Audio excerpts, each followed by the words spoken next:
guru penggerak. Kami calon guru penggerak dari kelompok 80H1 dari Kabupaten Bantul, Daerah Istimewa Yogyakarta akan menampilkan hasil diskusi terkait desain kerangka pembelajaran Merdeka Belajar yang sesuai dengan filosofi Ki Hajar Dewanto. Kelompok 80H1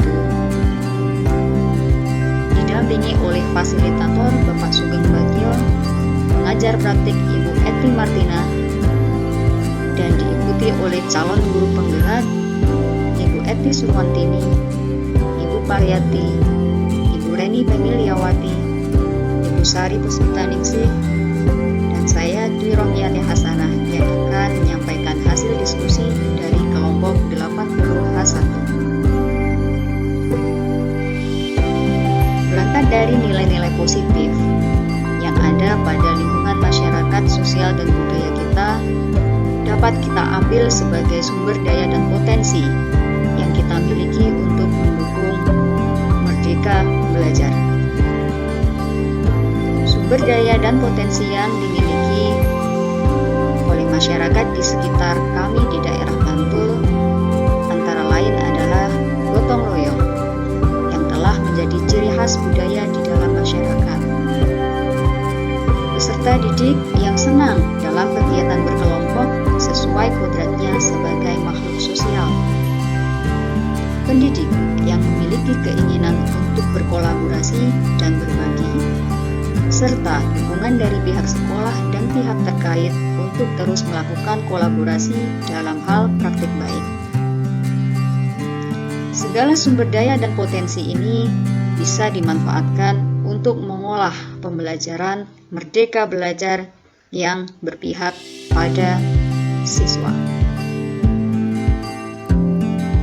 Tujuan utama dari guru penggerak yang merupakan visi untuk mewujudkan capaian Merdeka Belajar yaitu profil belajar Pancasila.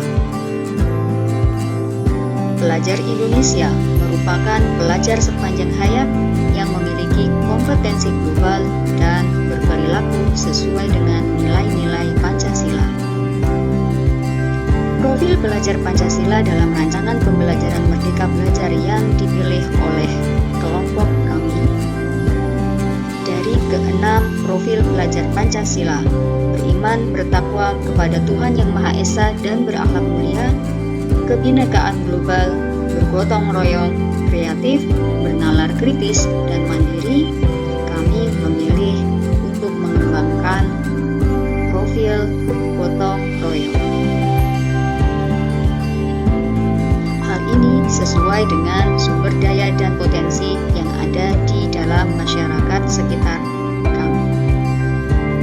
Kompetensi belajar Pancasila gotong royong yaitu bahwa pelajar Indonesia memiliki kemampuan gotong royong, yaitu kemampuan untuk melakukan kegiatan secara bersama-sama dengan sukarela agar kegiatan yang dikerjakan dapat berjalan lancar, mudah, dan ringan. Elemen kunci gotong royong yang pertama adalah kolaborasi, yang kedua kepedulian, dan yang ketiga berbagi. Indikator ketercapaian dalam pembelajaran berbasis gotong royong yang pertama adalah siswa mampu bekerja sama dalam menyelesaikan tugas di dalam kelompok, siswa aktif dalam kegiatan diskusi, siswa menunjukkan sikap toleran terhadap teman selama pembelajaran berlangsung, dan siswa bersedia membantu tanpa mengharap imbalan. Untuk dapat mencapai indikator dan tujuan dari pembelajaran yang berbasis gotong royong ini, maka perlu disusun strategi khusus untuk dapat mencapai profil belajar Pancasila. Langkah pertama, identifikasi sumber daya yang dimiliki. Sumber daya yang dimiliki kita gunakan untuk membuat program yang sesuai dengan tujuan pembelajaran. Kemudian kita rancang pembelajaran kreatif, inovatif, kolaboratif, sehingga menciptakan Merdeka Belajar. Mengkomunikasikan dengan pihak terkait terkait, melaksanakan program sesuai dengan rencana yang ditentukan,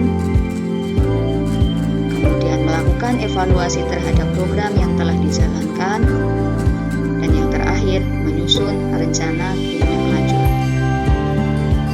Pihak yang terlibat dalam rancangan pembelajaran Merdeka Belajar dengan profil belajar Pancasila gotong royong.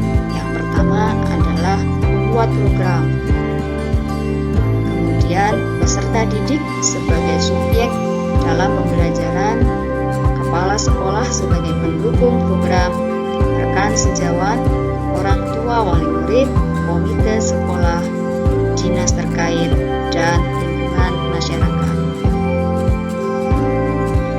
Desain pembelajaran yang berbasis gotong royong dirumuskan dengan tujuan mengembangkan pembelajaran yang berpihak pada siswa untuk meningkatkan kemampuan bergotong royong pada diri siswa.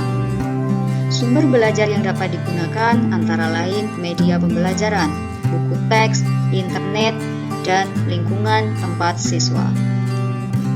Metode yang dapat digunakan adalah metode pembelajaran kooperatif, di mana peserta didik dapat berkolaborasi, bekerja sama dengan teman-temannya.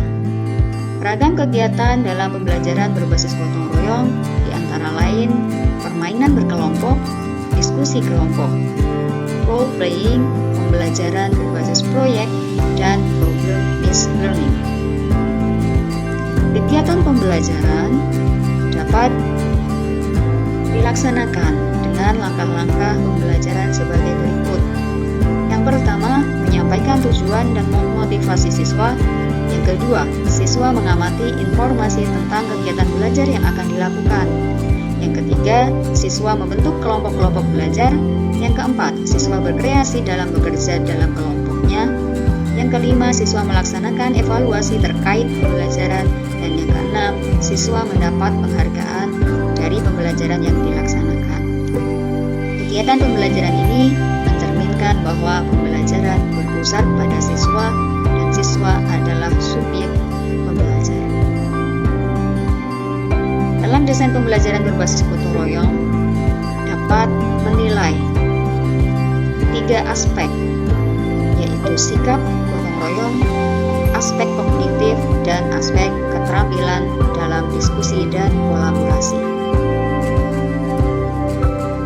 Demikian hasil pembahasan diskusi kelompok kami, kelompok H1 80 Pendidikan Guru Penggerak Angkatan 3 Kabupaten Bantul Daerah Istimewa Yogyakarta.